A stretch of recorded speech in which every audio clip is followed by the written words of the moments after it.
Good afternoon, everybody. Welcome to Deutsches Haus. I'm Juliane Kempfield, the director here. We are in for a real treat today. This reading, which is part of this great festival, one of my favorite events that is created by a wonderful group of people and organizations, institutions working together. I've done this for many, many years, for decades actually, event management, running these kinds of things, and this is my favorite thing. This is a secret, don't tell anybody, but I love this festival, and I love my partners and everybody working on it, and the authors are always amazing, as you will see. What will this event look like? We'll have the authors read in German, and then we have two actors who will read in English. In between, Tess Lewis, our wonderful curator, whom I will introduce in a second, will introduce and MC, so to speak, so that everything runs smoothly.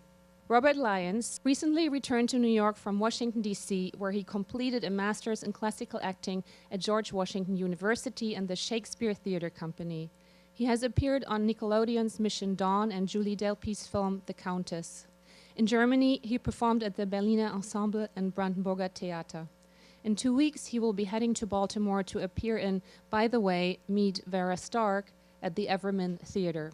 Our second actor, Christian Tisdale, starred as Beauty in Beauty and the Beast here on Broadway. She has occasionally starred in Triumph of Love and On a Clear Day You Can See Forever, and can currently be seen as any number of horrors in the current revival of Les Mis. And she wrote this text, I didn't.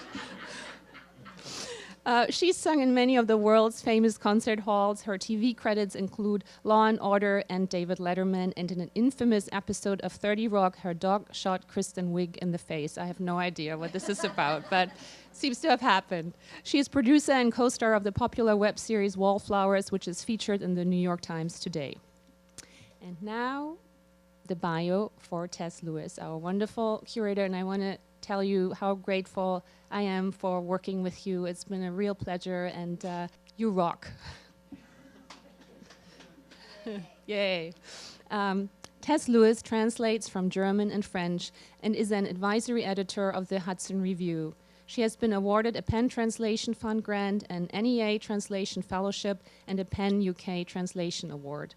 Her translations include works by Peter Handke, Lukas Berfuß, Julia Rabinovich, and Philippe Jacotet. Her translations of two Austrian novels, Doran Rabinovici's Elsewhere and Alois Hodgkin's Ludwig's Room, will be published this spring, and her translations of two Swiss writers, Festival Neue Literatur author Melinda Nagy-Abongi, Fly Away Pigeon, and Jean-Luc Benozlio's I knew I was going to stumble here. This name is a real...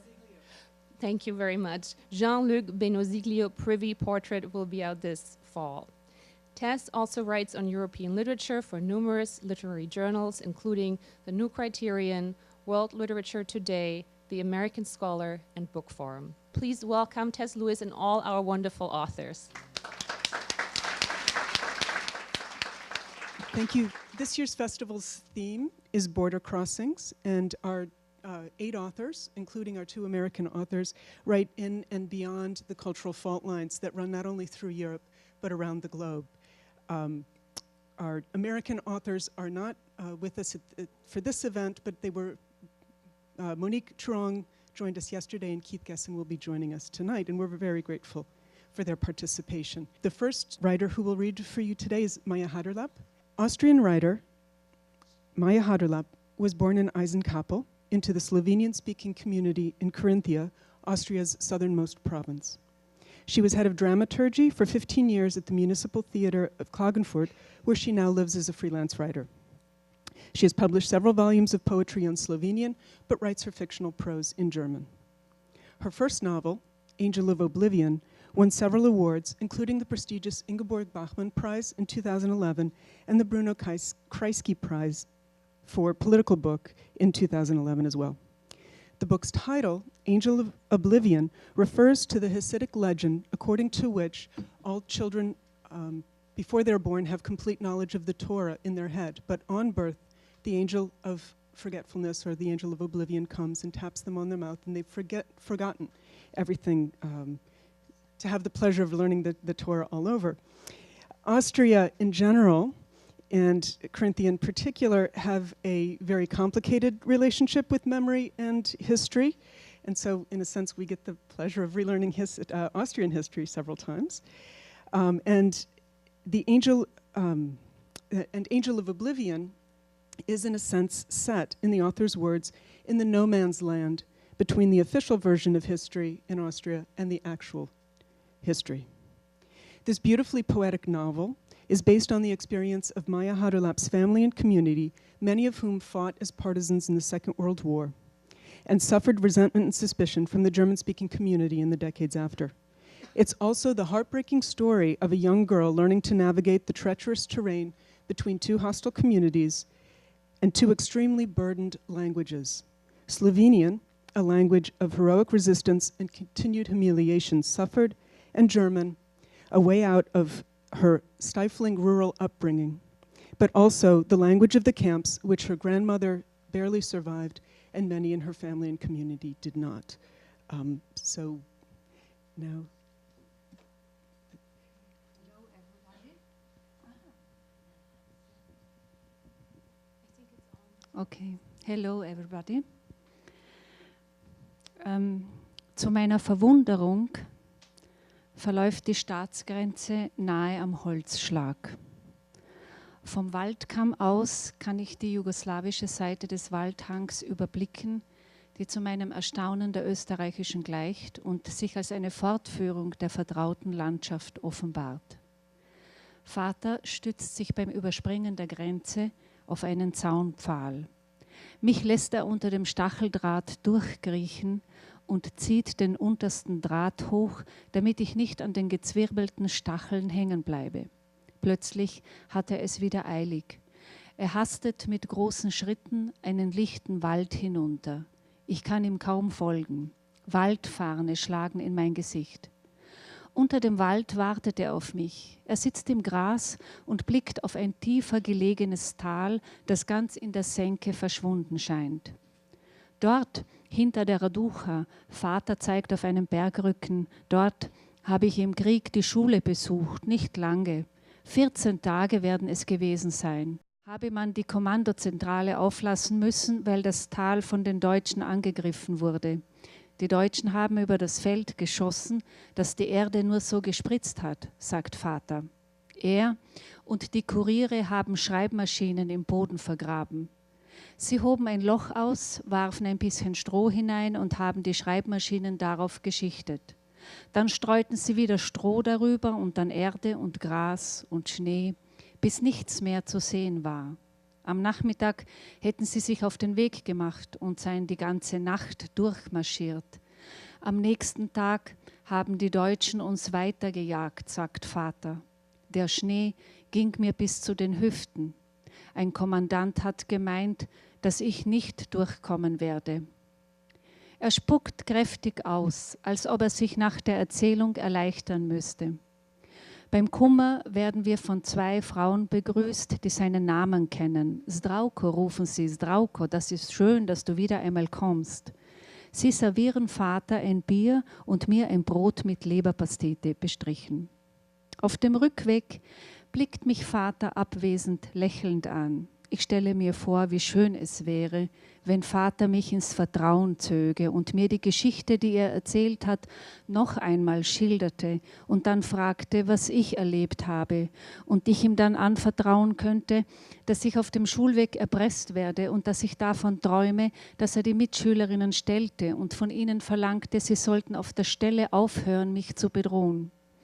In der Hoffnung, auf Vater zählen zu können, gebe ich ihm ein stilles Versprechen, das ich selbst nicht begreife, ein Zugeständnis, ihn auf seinen Heimwegen und seinen Schulwegen zu begleiten, auf den Wegen in diese Landschaft vielleicht oder in seine Erinnerung.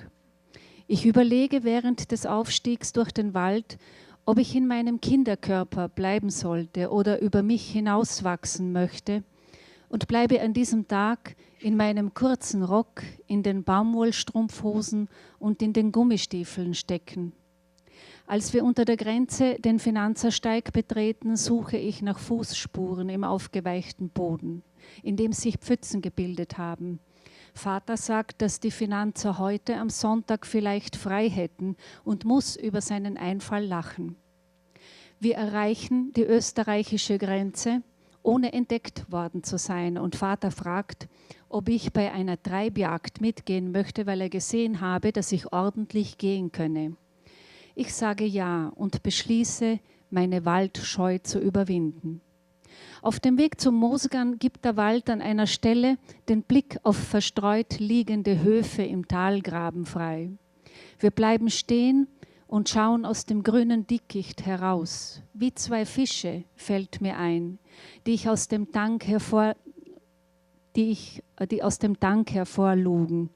Ich habe die munteren Fische im Fernsehen gesehen und stelle mir vor, wie Vater und ich mit großen Augen aus dem Unterholzgekräusel blicken und dann darin verschwinden.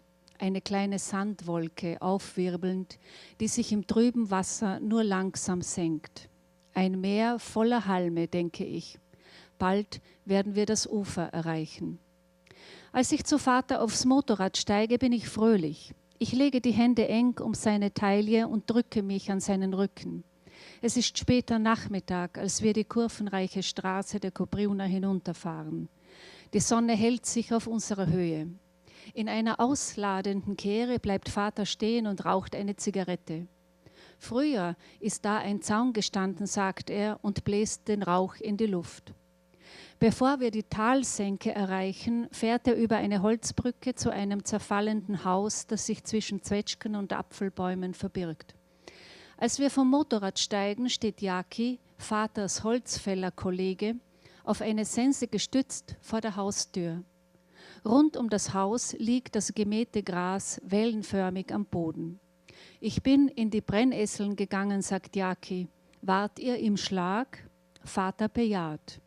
Wenn man nicht regelmäßig mäht, wächst alles zu, sagt Jaki.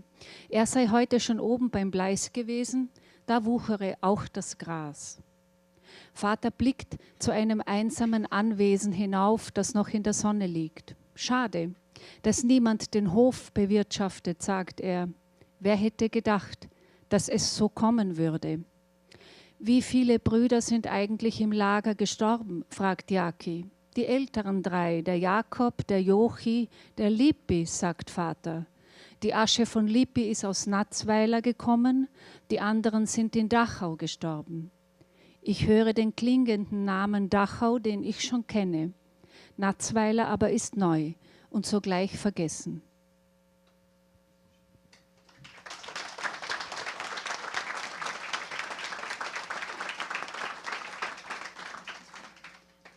Before Tiz starts reading, I should mention that the translation of Maja Haderlap's book will be out eventually. The timing isn't quite yet clear. This particular passage was translated by Katie Derbyshire.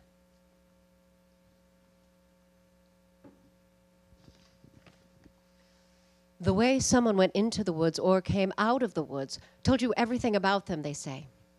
Was he carrying a rifle? Did he have a red star on his cap? Was he wearing 2 pairs of trousers and 2 coats on top of each other to keep warm? Did he come in an unbuttoned shirt, his trousers torn and stained with pitch? Was he carrying a dead deer in his backpack, or was he taking bacon for the green cadre up to the highest fir trees? Was he carrying a basket of mushrooms, a can of berries, or courier post in his pockets?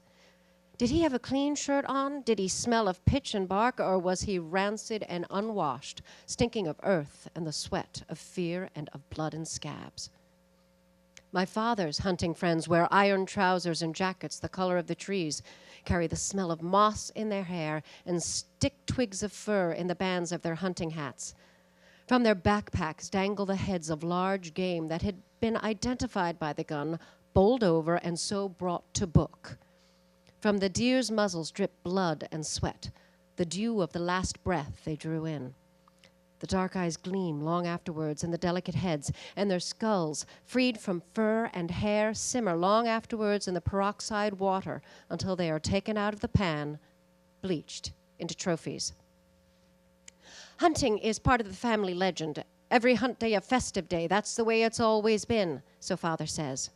He still goes out stalking at dawn and dusk, oils his rifles and shotguns, cleans his binoculars, counts the cartridges. Game is still boiled and roasted in the kitchen. The smell of chamois stew still awakens our appetites. His hunting friends still frequent our house and tell their stories. He still looks forward to the annual shoot and to the drive, and he wants to take me along too because I'm a good walker. When the day comes, the shoot is discussed in the early morning. The hunters are served hot tea and donuts. The territory is divided up. Sections of the forest are allocated, the positions decided. I'm to go along with old Pop, whom I know well. Pop's face looks like a rough desert landscape. He's the oldest in the group, and they say he has the worst eyes. Once, they put him and his eyesight to the test, so the story goes, and stuck a cat in a rabbit's pelt. They wrapped the fur around the cat's body and tied it on with string. The cat spat and scratched and fled up the nearest tree, and Pop couldn't believe his eyes because he could have sworn he saw the first ever rabbit to climb a tree. Grandmother takes me aside. She's heard the hunt will end at the Gregorich's place.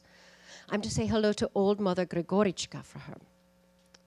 She carried me out of the camp when the camp was evacuated and I was too weak to walk, Grandmother says. Mother Gregorichka carried me for 3 days, propped me up and wheeled me in a wheelbarrow until the SS made a break for it. Mother Gregorichka went mad in Auschwitz even before she was transferred to Ravensbrück, and from then on she cursed that the devil who put her in the camp should lead her out again. In her younger days, she'd been a strong lass who could take on any man, Grandmother tells me. I nod and say I'll pass on her best wishes.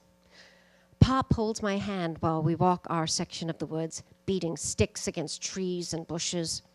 The hunters have laid their shotguns over their shoulders and headed out before us. The dogs drive rabbits and foxes in their direction. All we hear are isolated shots, and we only see a few animals rushing past.